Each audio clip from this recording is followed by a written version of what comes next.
thanks for joining. This is now the 6th edition of the Women in Live Music weekly webinar, which I guess proves that it's been popular enough for me to keep doing this. So thanks a lot for everyone for joining these and being really supportive, which is great. For those who don't know who Women in Live Music is, we're a European non-profit organisation that was founded at the beginning of 2018, because currently women only make up a small percentage of the music industry. We think about between 5 and 10%. We believe in diversity, and the music industry is a place for everyone. So we started this organisation to grow a positive community and share our knowledge, skills and opportunity with each other, with the aim to kind of equalise the gender balance in the years to come. Despite being called Women in Live Music, we do not exclude anyone from joining our webinars or our workshops, so we invite everyone here to join us in all these webinars as well. Please type any questions you have in the chat and I will read them out. I hope to get a really good discussion going today and ask Kirstie all the questions that we want to know all about advancing. I know I have a lot of questions that I want to ask personally. So now I'm going to introduce Kirstie, who I've known for quite a while because we actually toured together with Kula Shaker back in, I want to say 2016, 17 or something. I don't know when it was. Maybe Kirstie can remember. Yeah. But yeah, she is a tour manager and merchandise manager and many more things, actually. So Kirstie, thanks for joining us. Can you tell us a little bit, firstly, where you're from and how you got to where you are today? Yes, so I'm based in London. I'm originally from just outside London, from a really small town. Music was always a massive part of my, as I was growing up, and I always kind of knew that I wanted to do it, but I wasn't very good at playing it or anything, so I kind of had to figure out what exactly I wanted to do. I actually went to uni to study sound engineering, and it was whilst I was there that I kind of figured out that I preferred the more kind of logistical side of things. So I got an internship in a record label, and I did some management stuff as well. And I realised that that was what I kind of preferred. I preferred doing the kind of organisation of stuff rather than actually doing sound.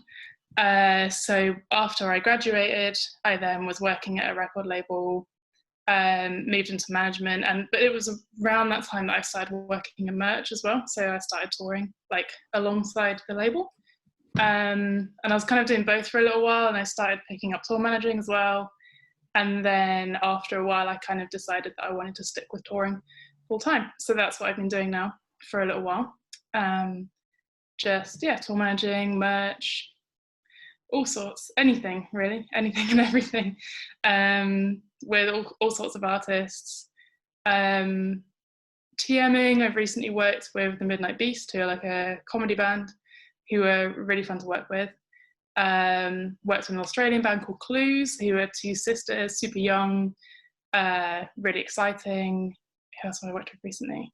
Oh, I was supposed to be out with Hannah at the minute with Myrkur, who is a Danish folk metal artist. This weekend we were supposed to be out, and all across summer we were going to be out doing a big festival run, which obviously isn't happening at the minute, which is very upsetting. Merch, I've recently worked. I did Halsey's recent tour in Europe. Worked with local natives, Nina Nesbitt, loads of interesting artists. So I've kind of worked on all kind of scales of tour, right from tiny little clubs all the way up to arenas and everything in between. Cool. So your first tour or your first few tours were doing merch, right?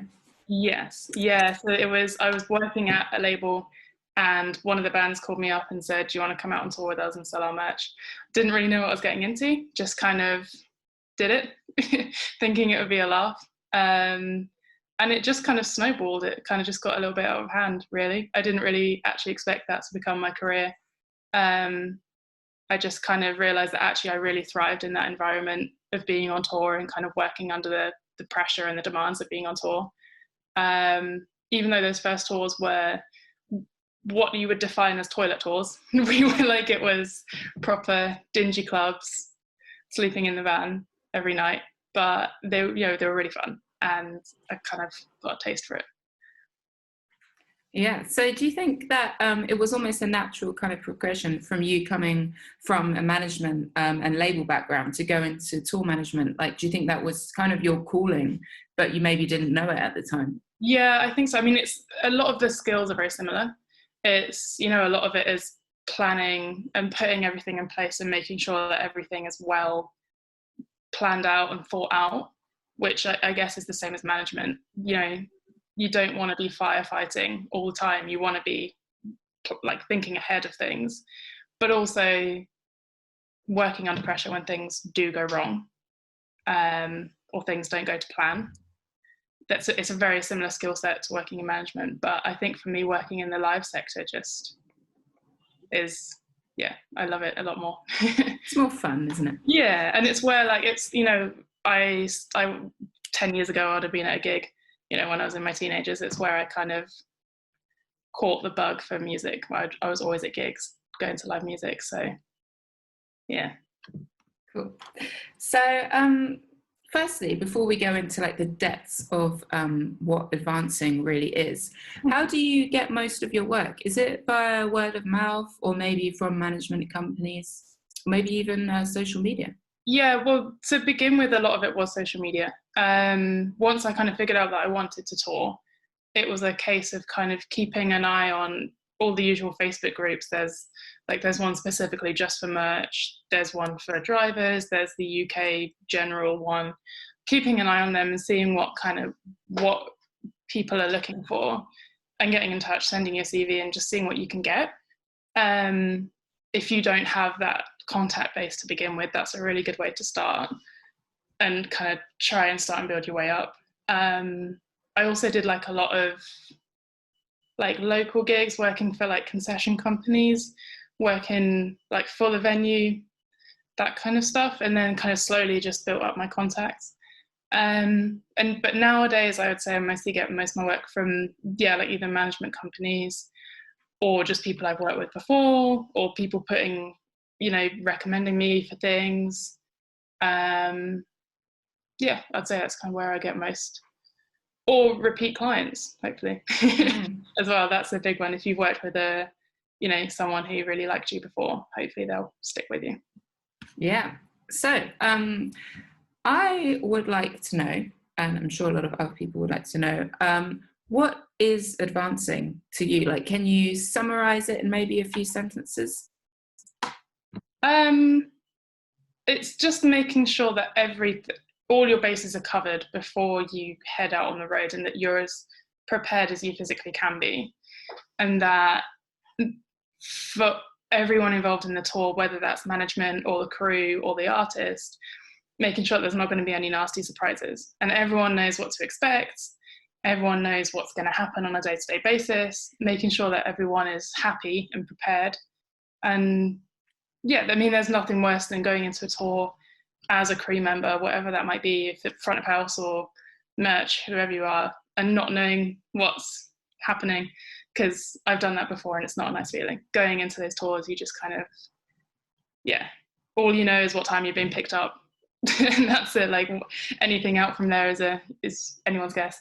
And so the process of advancing is that people don't feel like that. Everyone is happy with what's going to happen on that tour. Perfect. So say, I guess the first step would maybe being given a run of dates from management or the artist. And then what's kind of the first step you would do once you had those dates? What kind of information would you start gathering as a first point of call? So you need to gather who your crew are, who's going to be on that tour, and what their roles are. Before any of this would happen, I would agree a fee. First of all, get that done and out of the way first, because that's always the most awkward bit. But once you've done that, that's fine. Make sure you know who your crew are, like know who the band are. Is it a big band? Is it just a solo artist? You know who's in your actual tour group, first of all. And then you just need to start, I guess, gathering all your information. So you need all that artist riders, catering riders, kind of, you know, any travel or hotel preferences. Just gather as much information as you can from the management and the artist of what their needs are, way before you even approach any of the kind of promoters, so that you have as much information as possible, and then you're not kind of like constantly going back to the artist to ask them more questions, because that would just be annoying for management. So if you have everything that you think you need, just kind of gather it all together is the first thing. Yeah, and just kind of put into place exactly what you yourself are going to be doing, what everyone's roles are. Are you the person who would perhaps be making that technical rider or that dressing room rider?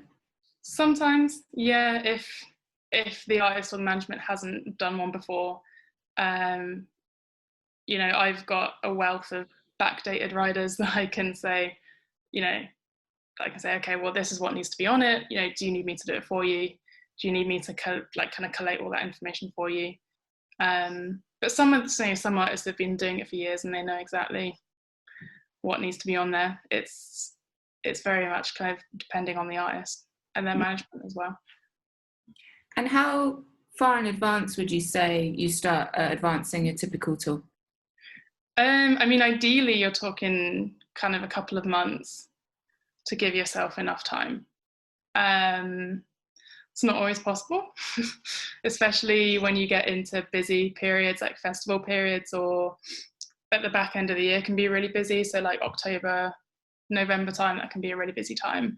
And sometimes it's just not possible because management is flat out, the promoter's flat out, everyone's just so busy that it kind of adds on a little bit more time. But it is about time management to a certain extent. And if you know you're going to be busy, try and get some advancing done.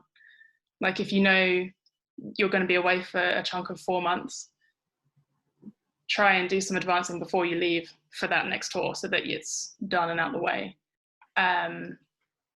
Yeah, just be as proactive and organised as you can, which is difficult when you're busy, but yeah, I guess it must be quite difficult when you're advancing because you have so many different aspects to organise, whether it's, you know, bus parking or merchandise, you know, getting T-shirts printed and then, you know, the hotels and flights and all this stuff. Your inbox just must be insane. How do you keep all that information accessible and organised? I just really stay on top of it, stay super organised, with folders, like subfolders in your emails, just keep it all as separate as you can. Also just spreadsheets upon spreadsheets. I'll kind of have a spreadsheet for everything, you know, color code it, what's confirmed, what's not confirmed, what am I waiting to hear back on, and then at a glance you can just see what's sorted and what's not, and what you need to work some more on. Yeah, spreadsheets. It's great. Excel is your one and only friend. Yeah, it's the same. Like every tour manager always just bangs on about spreadsheets. To be honest, it's really sad, but you know, you have to be on top of it. Otherwise, it's easy to let things slip, to kind of miss something along the way. Yeah.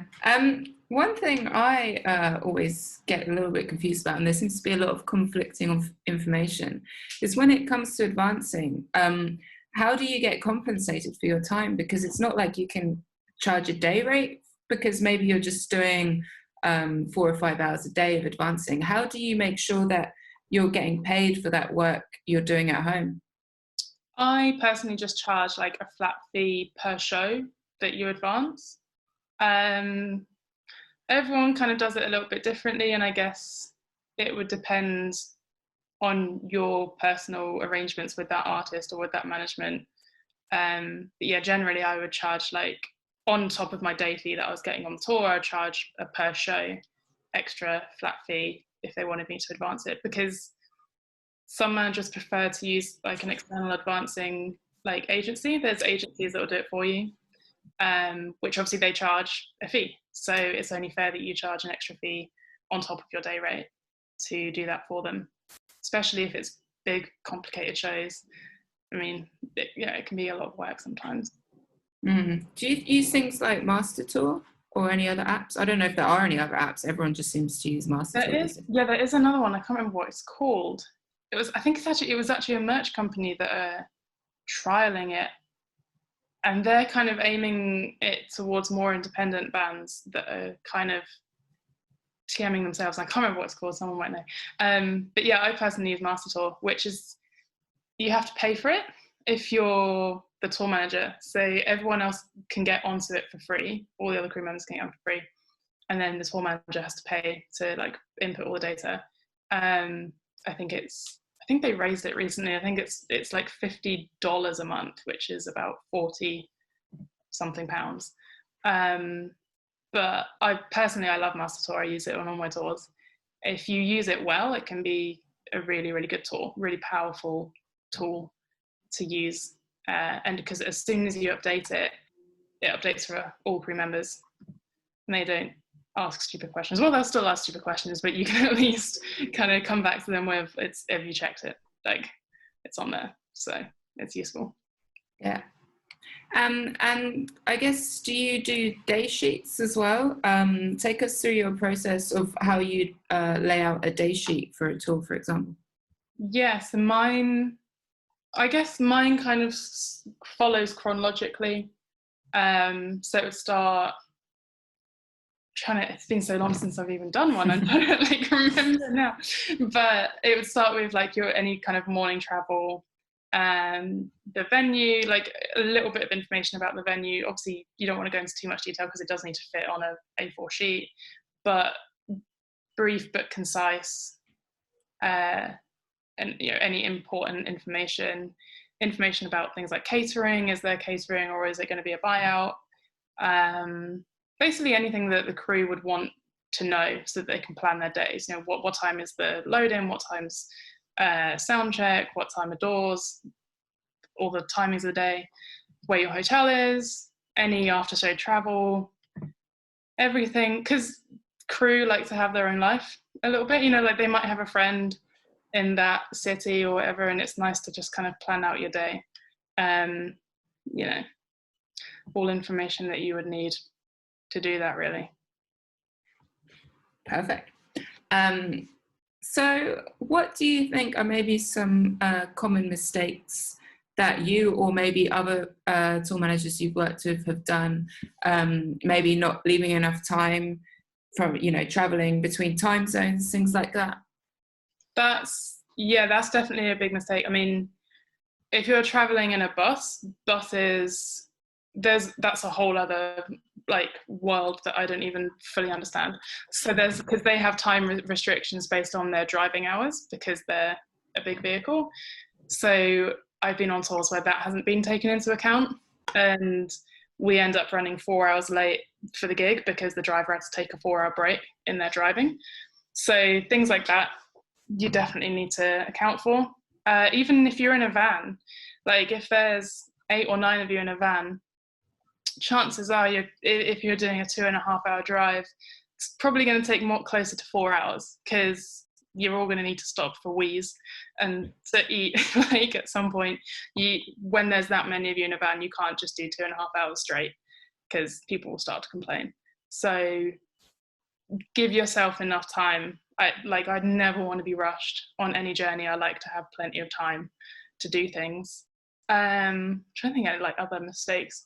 Not having things in writing is a common mistake. So if you turn up to a gig and the promoter doesn't give you your rider properly or hasn't arranged parking for your bus or van, and you say, oh no, but we arranged it on the phone, you haven't got any proof of that. Always get everything in writing in emails so that you can then go back to your email and say, look, you told me you'd do this. Do it, please. That's a common one, I'd say as well. Just make sure you agree everything in writing and it's there, you can go back to it.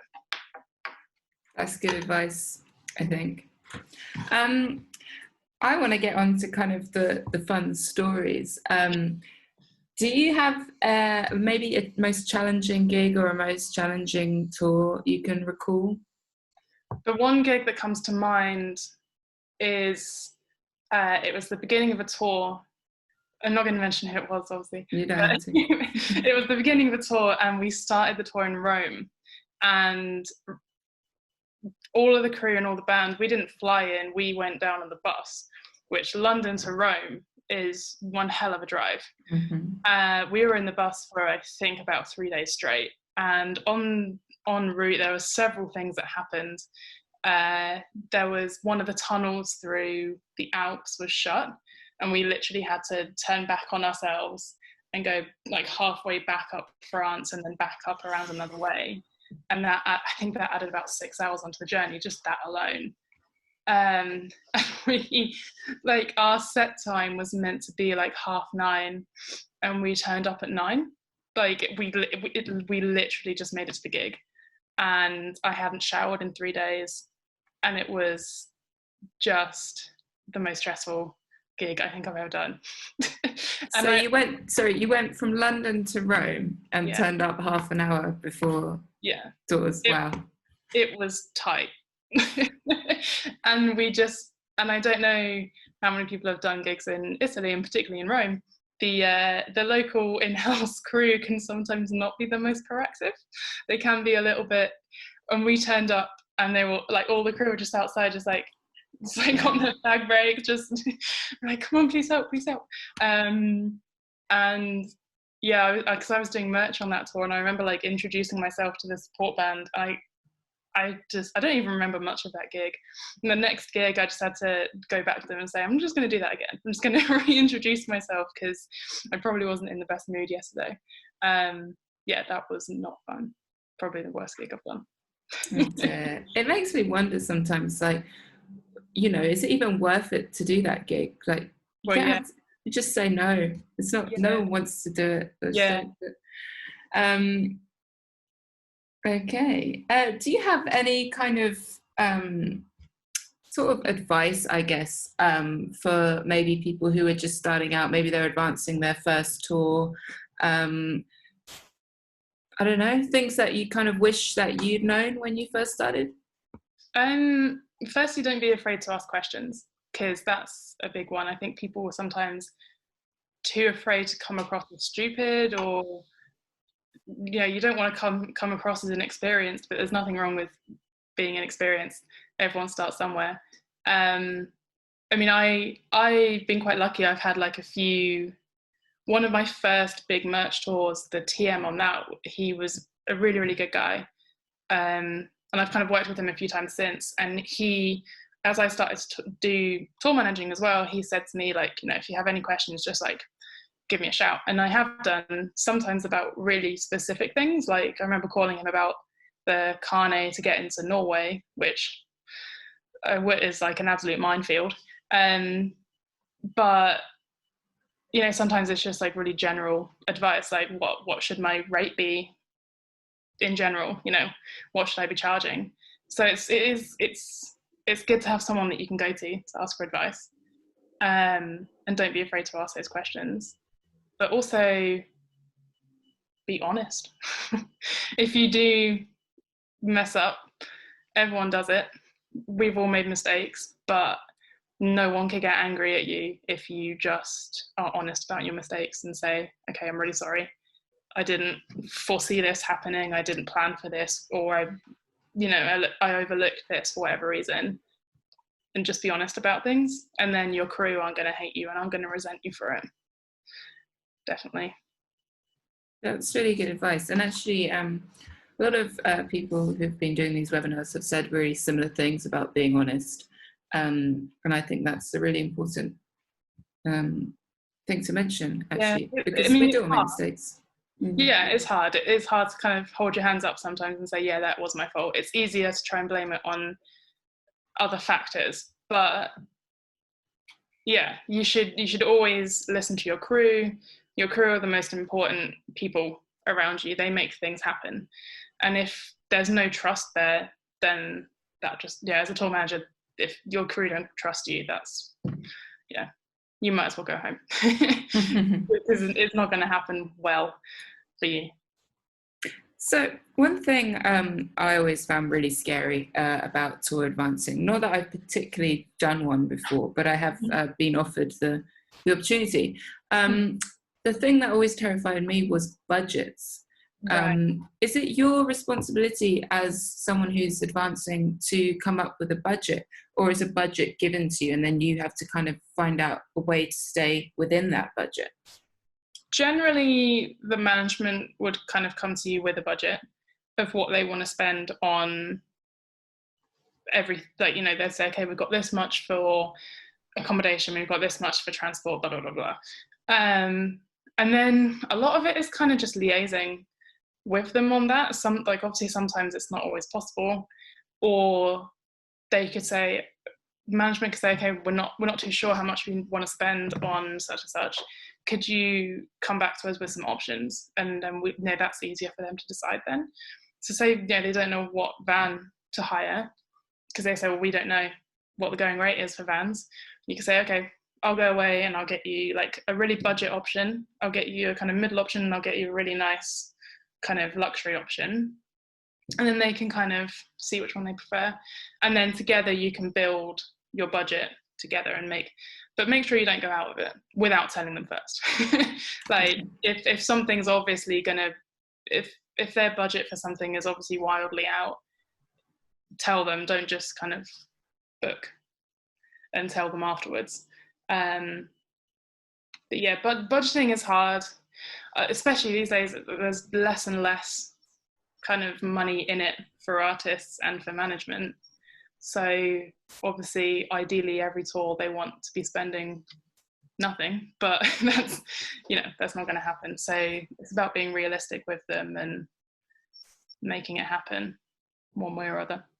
Yeah, so I guess it's important to keep that dialogue going with management all the time when it comes to a budget, and not just assuming and booking things without checking. Well, yeah, they could say, okay, we want to be staying in 3-star hotels, but you need to make sure, what is your actual budget for that? Do you want people to share to cut costs? Are you happy for crew members to share?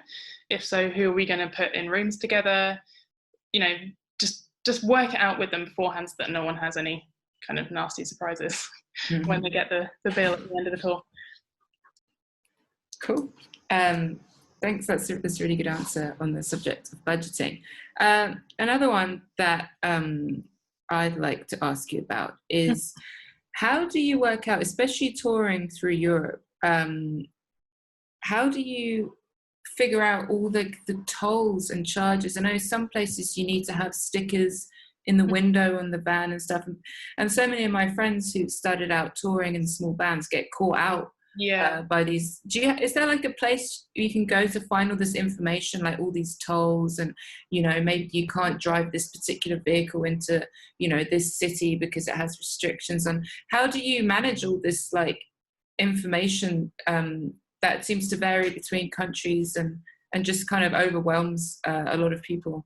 I think it is different by country. That's the most important thing to remember. Don't just assume that because what we do in the UK, you can do anywhere. Like, each country that you go to is different. So for every country that you're going to on a tour, say you're going to 10 different countries, research each individual one and make sure you're prepared for that. Because it can be a costly mistake otherwise. Like Austria is one that I can think of where they don't have individual tolls. They just have like a vignette. That's the sticker where you just stick it in and that allows you to go on like any of their motorways. Whereas others like France, you pay individually per, it's like a toll, classic toll booth thing. But yeah, just try and research it in advance. And if some countries are quite forthcoming with the information online, some aren't. Some it can be quite difficult to work out. If you're not sure, don't just kind of give up and hope for the best. Just keep trying to find that information. If you know any tour managers that might have gone there before, like try and ask them for advice. Don't just assume that you'll be okay, because it can be quite costly, especially when you're in a van. they'll charge you extra. Yeah. I guess as well, carnets. Is it worth having a carnet for every tour? Or does it just matter? You just need it for maybe Norway and the States and things like that, or? Yeah, I mean, I've done tours where we haven't had a carnet to go into like Switzerland, and we just hoped that we didn't get stopped at the border. I mean, that's obviously very risky. If you do get stopped, you can get a massive fine.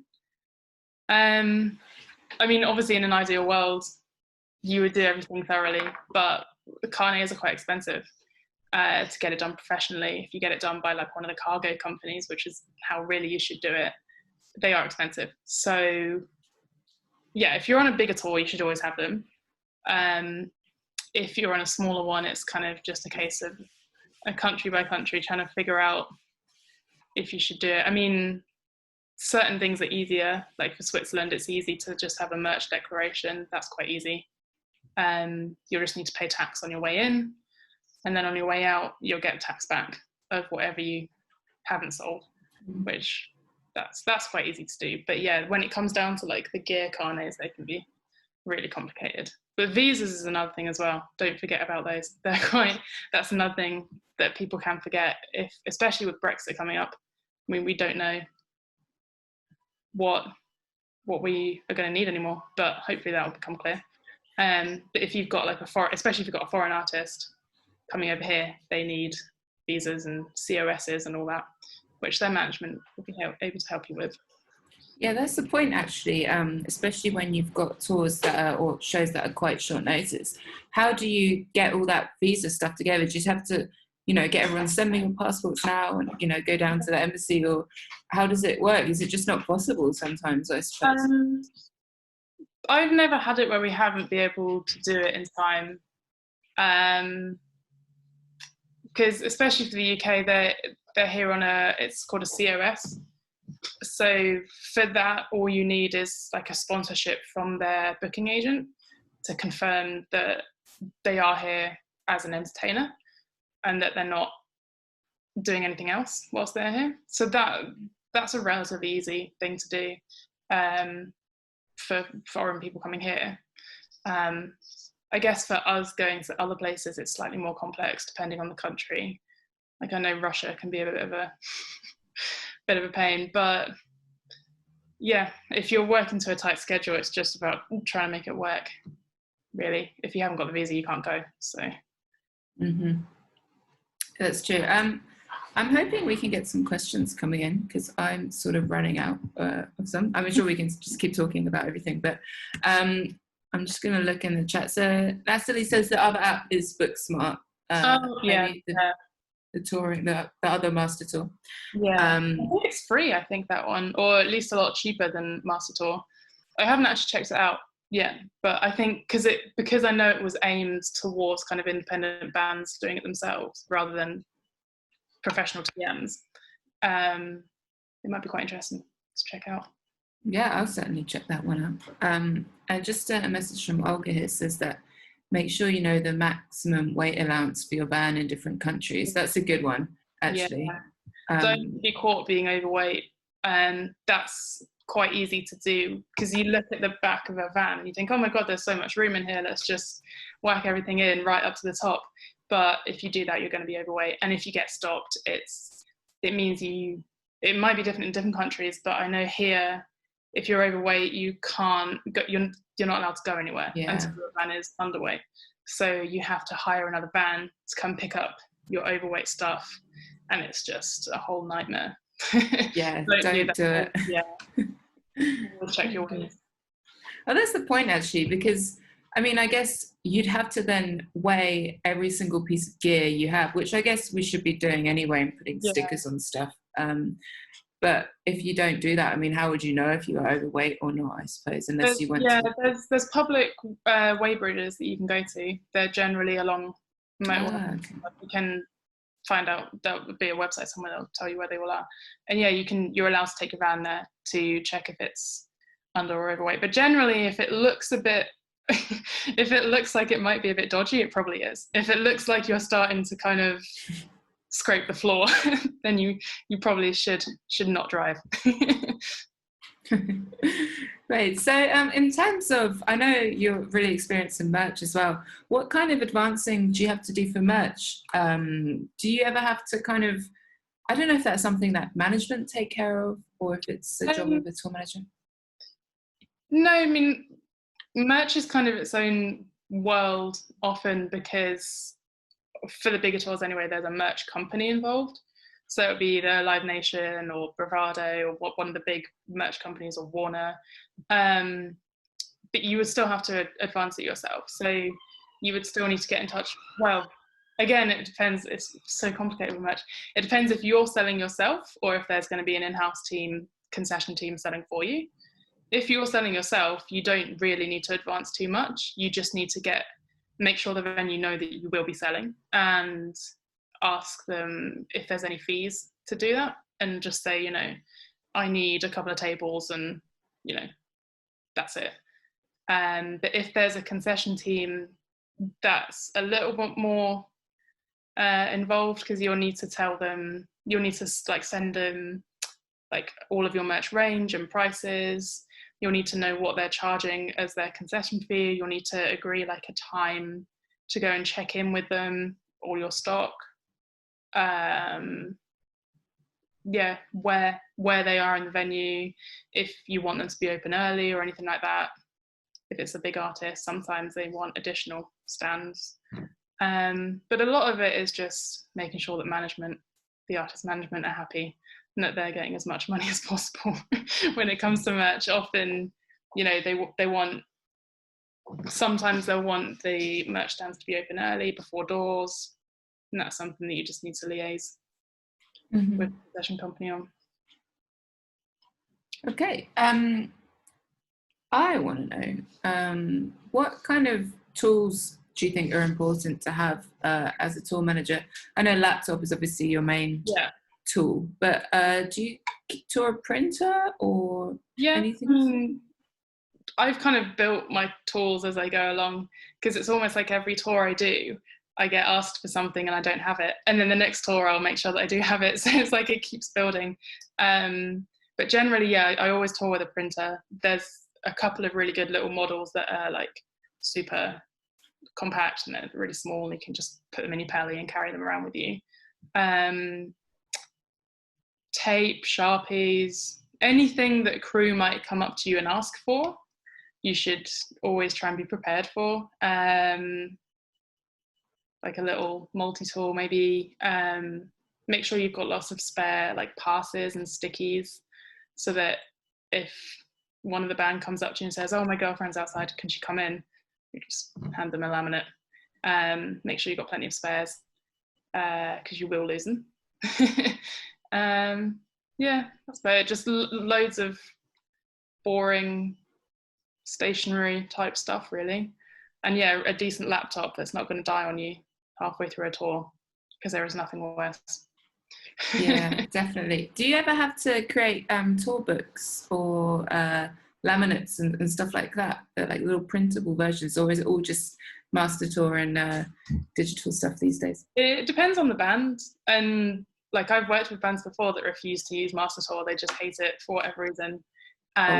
Old bands. Yeah, so in that case, I'd probably still use it for the crew, just because it's easier for them to look at their phone and then create a tour book for the band, because as long as the band know what time to turn up for sound check, generally they don't need to know much else. As long as they know their timings, they don't need to, they don't need the tech specs of the venue. Generally the crew can kind of deal with that. So it's kind of easier to create a tour book for them as long as all the timings are right. Yeah. Who do you go to create the tour book? Is there a company that produced them and you just kind of give them a document with all the dates and details and they just do it? I just kind of do my own. There probably are companies that do it. I just print my own. That's pretty cool. Yeah. Respect. There must be companies out there that do it though. Yeah. I guess the same companies who probably make laminates and stuff. Yeah. That's the one thing about laminates there as well, that I will say. Choose a good laminate design. Don't just choose the tour poster, because I see that so many times. It's that's so easy to fake. That's one of the Yeah. biggest like bugs that I see on tour. Like anyone could fake this if it's just literally the tour poster laminated. It's like, Have you ever experienced someone faking a pass? Because I haven't had it yet, and people always talk about it, you know, don't post your passes online and stuff, yeah. but have you ever had it happen? I've had people kind of try and blag it, but security have stopped it. I don't think I've ever actually had. I've had people get backstage because they work at the venue and they've managed to wangle their way back, because they know, yeah, security or whatever. And that's a case of them just going to the head of the venue and saying, "Can you not? Like this is our dressing room. You know, just because they work here and they're on like a day off or whatever doesn't mean they Yeah. are allowed back here." Yeah, I mean, we've all done it, but yeah. Yeah. So we've got a couple of questions come in.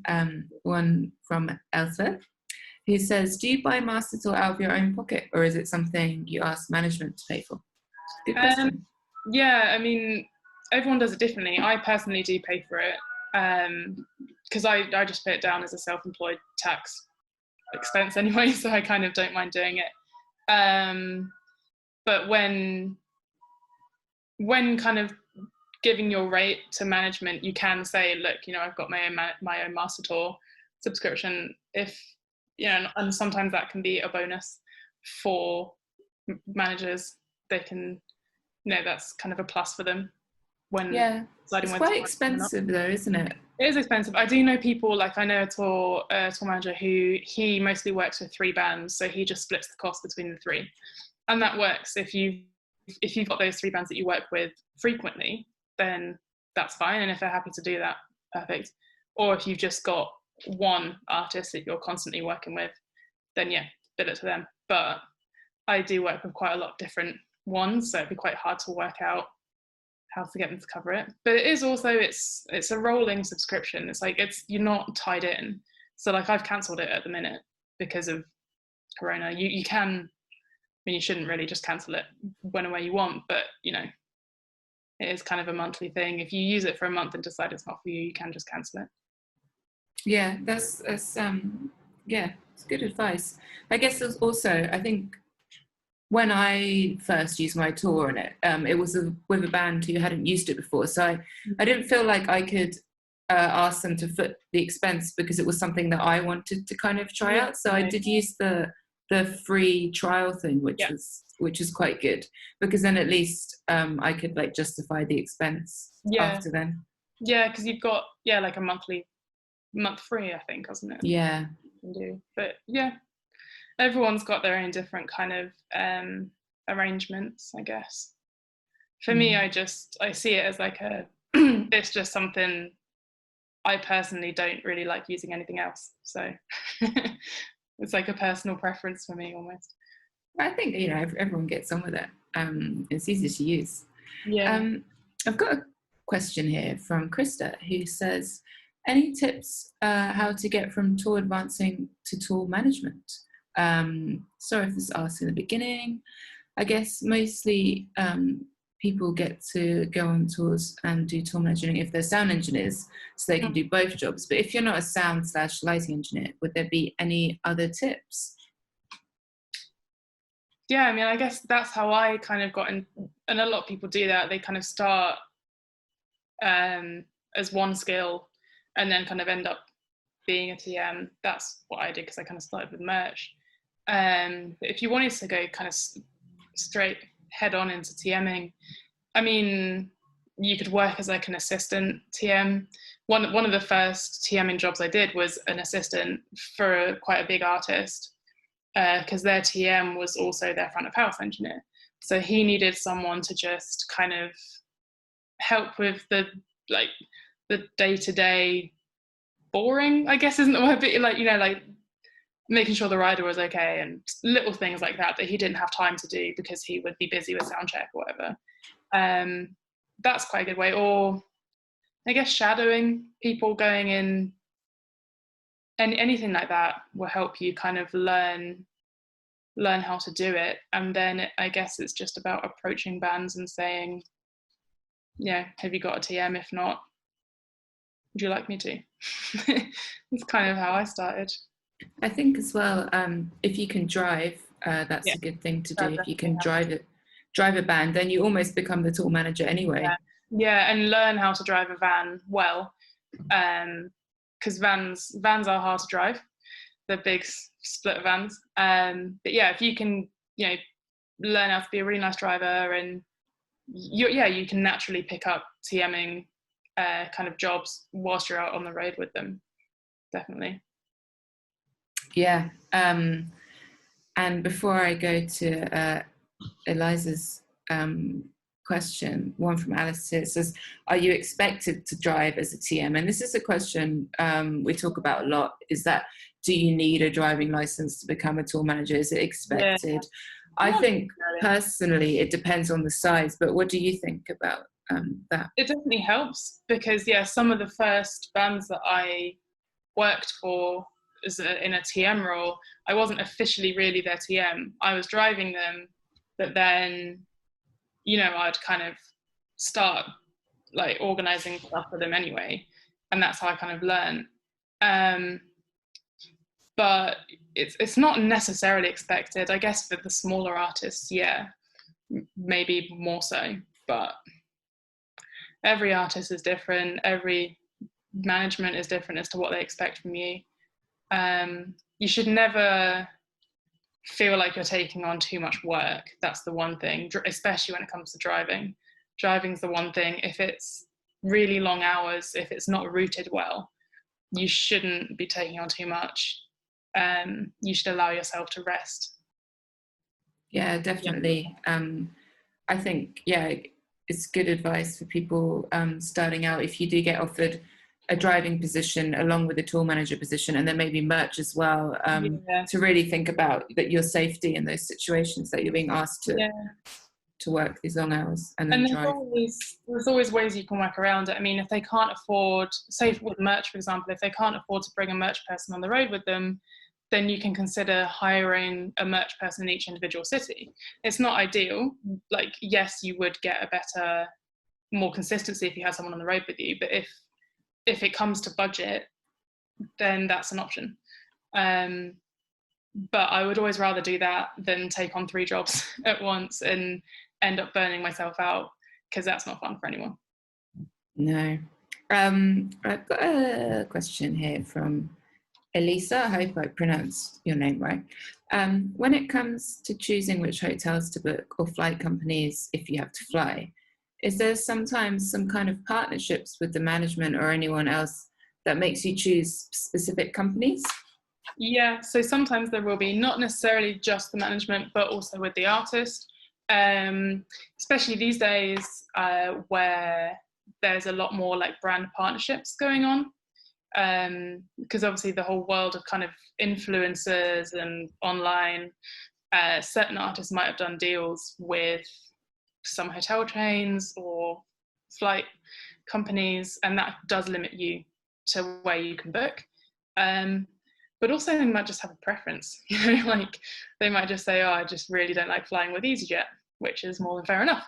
And in that case, book with BA. That's often it is down to kind of their personal preference as to who sometimes they're just happy to go with whoever's cheapest, whatever the best deal is. And because I know as well, like some managements have got like accounts open with certain hotel chains as well. So it means that then you're not paying on a nightly basis. That hotel chain would just bill the management at the end of the tour. So it's just, make sure you get all that agreed before you start booking anything. Definitely. Yeah. As a member of crew, it's always nice when things like flight companies are kind of taken into account for, like BA, because you want to keep your silver status and stuff. That's the thing. Yeah, the points and the status is another thing. If your crew have got like one world and all of those kind of memberships, then it's nice to be able to give them the points. Yeah. Adrienne has asked, you mentioned there are agencies that do advancing. She just tried to Google some, can't find any. Do you know any examples of these agencies? I'm trying to think. There was one that I was supposed to be working with recently, and I can't remember what they were called. But generally, there'd be like a kind of tour logistics agency, and they would do everything from booking the hotels. They would just kind of look after everything for you, and then sometimes they would give you an on-the-road person as well, or sometimes you just find your own. But yeah, they are out there. Or, you know, that's one thing that you could look at starting yourself if it's something that you think you're good at. I think she's trying to reach out to learn the ropes. So maybe, Googling tour logistics companies is a good start. Yeah, or I'm trying to think that there's a few kind of cargo companies as well that must do similar kind of services. Great. I mean, if anyone, I know we've got a few tour managers in this chat here. If anyone can recommend some, please just type in the chat. My brain's just gone. Because Kirstie can't remember, and I can't remember. But yeah, they are out there. Yeah. Alice is asking, what are your recommendations for compact printers? Because she's heading to university in September and doesn't want to lug the really heavy one with her. Yeah, so I've got a Canon IP110, I think. That might be the one I have, actually. I don't know if you guys can see it over there. Not really. But it's really good. It's cheap and it fits in like a little flight case. But Kirstie, carry on. I think, that is the one. Yeah, Canon Pixma IP110. That's the one I've got, which was recommended to me. There's also an HP one, I think, that a lot of people use. But yeah, if you Google compact printer, check out the reviews. That's generally the one that a lot of TMs use, but they're great. Yeah, you can get printers for really cheap these days. It seems to be the cartridges that is what it, the expense actually lies. Yeah, but generally I would often put the cartridges down on it as an expense on the tour. If I have to buy some midway through a tour, I'll kind of put it on an expense. So yeah, there's ways you can kind of help with the cost of that, definitely. Do you think it's good to have one that has Wi-Fi features in it as well? Yeah, and get one that doesn't. Mine's got a battery that you can. So if you're not near a plug socket, you can use. It's like a big lithium battery that you can use, which is so useful. If you're in a van which doesn't have any power, you can at least print stuff out, which is really useful. Good advice. Helen is asking, did you get paid well in the beginning of your career? Because whilst she's shadowing and starting up, obviously she has costs for her apartment and things. I mean, this is a tough one, really, because... Yeah, it's a really difficult topic, and it's one that gets discussed a lot. It's the kind of like, how do you value your work? I mean, in the beginning, if you're still learning and if you're getting out of it what you want, then it's about balance, I guess. If you're getting essentially free training out of it, then it's okay to be paid a little bit less. I wouldn't go in expecting to be paid normal industry going rate to begin with. But at the same time, as soon as you are bringing something to the table, you need to be reimbursed for that, because you do need to value yourself as a professional and as someone who is worth money at the end of the day. We all need to live, and it's important that you're not being taken advantage of. So as soon as you feel like you've learned enough to be bringing something to the table, have that discussion about money. And it's not a nice discussion to have, especially as English people. We hate it, but it is important. Yeah, I know. I always found it really awkward to talk about money, especially when it came to kind of the advancing stuff, because you might have spent hours making a rider or something because it would make your life easier, and then you realize, wow, I've just done all this for free. So it is important to put your foot down when it comes to that. But at the same time, I mean, so many of us, we did start out I guess not earning that much money or doing things for free in the beginning, because that's what we had to do. That's how you learn. But yeah, it is a difficult one, definitely. See another question from Lisa.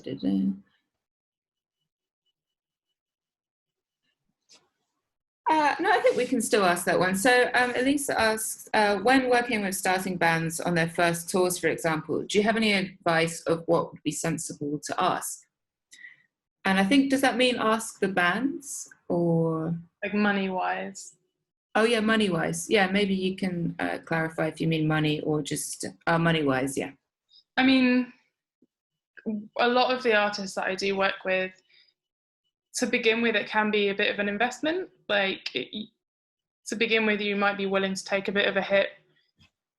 You know, if you believe in that band and you believe that they are going to get somewhere, then it's okay to ask for a little bit less, kind of on the proviso that when they do start getting busier, they'll stick with you and they'll stay loyal with you. You know, or if I've had it before where, like, if it's quite a big management company and you work with maybe some of their bigger artists and they've got a smaller artist, then yeah, it's okay to go in at a lower rate if they, you know, if they can't afford it, of course. But there should always be kind of an agreement in place of kind of, you know, I'm not going to do this rate forever for you. And yeah, again, that is quite a hard conversation to have. But if you believe in the artist, then it's the same as a label putting money into them. You know, you're putting your time into them in the hope that they're going to be big one day and they'll stick with you and pay you loads more money.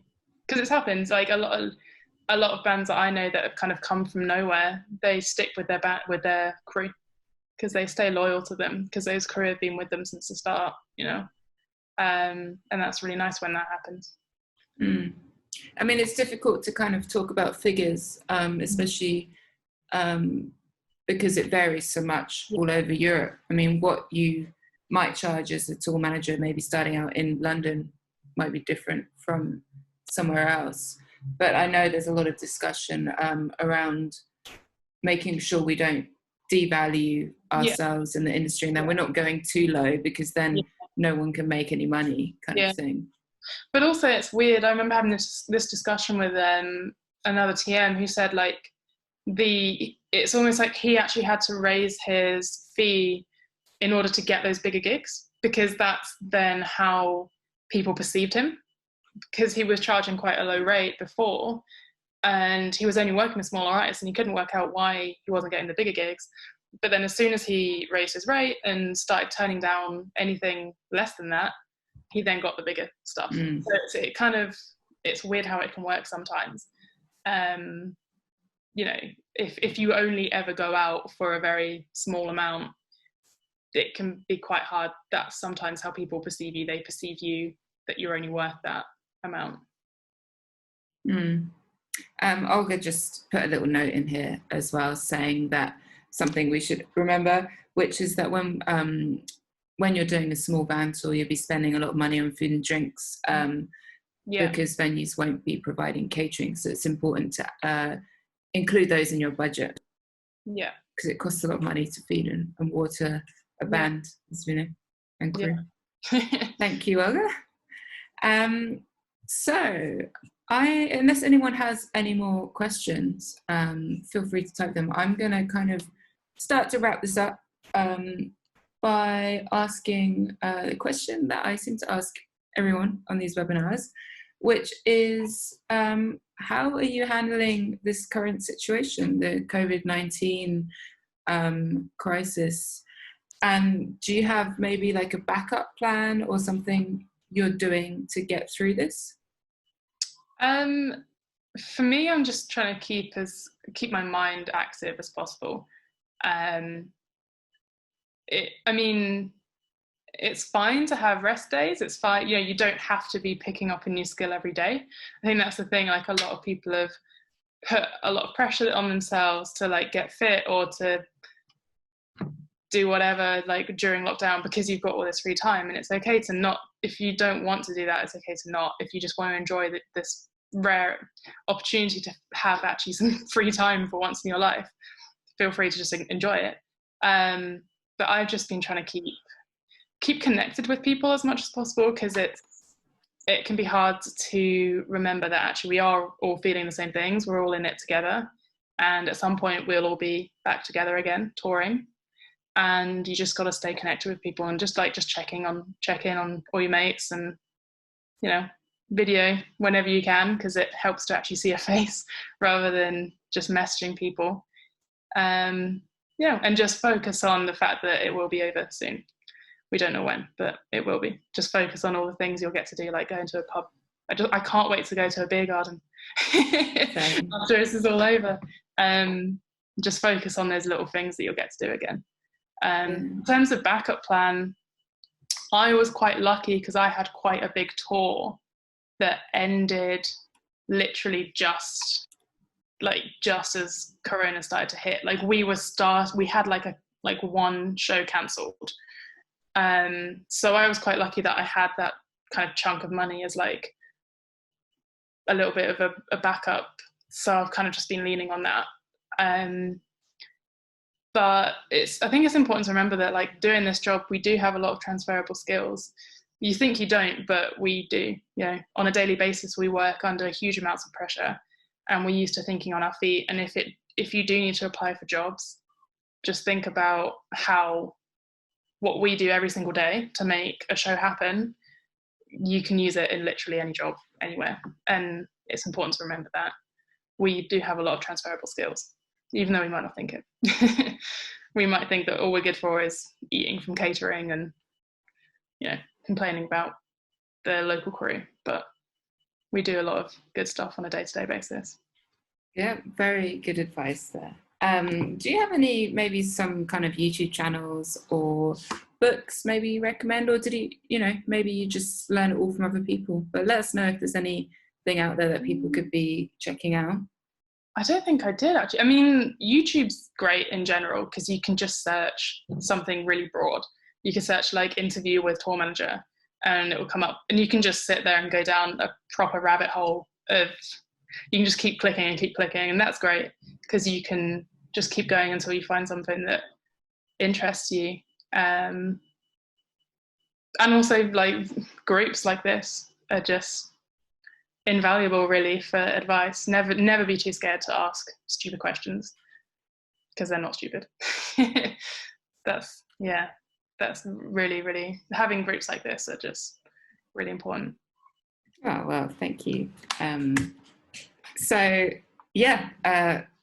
going to wrap this up by saying thank you to Kirstie for all her wonderful insight, and to everyone who asked questions. I've really enjoyed today and I've learned a lot. So next week, we're continuing this Women in Live Music weekly webinar, and we have a webinar with Natalie Candle, and we're going to be talking all about volunteering and how to make those first steps into the live music industry. So the link for that will go up tomorrow. And then the week after, we'll be doing a webinar with Olga, which is going to be really interesting, all about logistics of tour and how it's like bouncing between production and tour management, and that's going to be really good as well. I think both of them are actually in this webinar today, so looking forward to doing those with you guys. So I hope to see you guys next week, and enjoy the weather. Hopefully it will stay nice for a little bit longer. Okay, bye guys.